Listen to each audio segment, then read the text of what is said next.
When I was a young man growing up in New York City, I refused to pledge allegiance to the flag. Of course, I was sent to the principal's office, and he asked me, "Why don't you want to pledge allegiance? Everybody does." I said, "Everybody wants to believe the earth was flat, but that doesn't make it so." I explained that America owed everything it had to other cultures and other nations, and that I would rather pledge allegiance to the earth and everyone on it. Needless to say, it wasn't long before I left school entirely, and I set up a lab in my bedroom.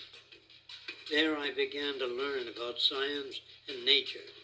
I realized then that the universe is governed by laws, and that the human being, along with society itself, was not exempt from these laws.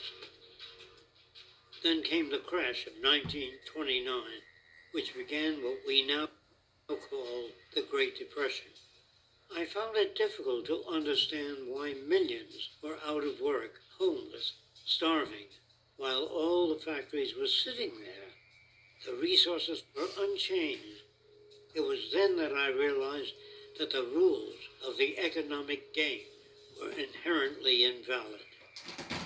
Shortly after came World War II, where various nations took turns systematically destroying each other. I later calculated that all the destruction and wasted resources spent on that war could have easily provided for every human need on the planet. Since that time, I have watched humanity set the stage for its own extinction. I have watched as the precious finite resources are perpetually wasted and destroyed in the name of profit and free markets. I have watched the social values of society be reduced into a base artificiality of materialism and mindless consumption.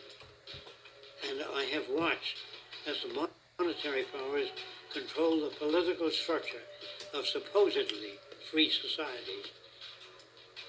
I'm 94 years old now, and I'm afraid my disposition is the same as it was 75 years ago.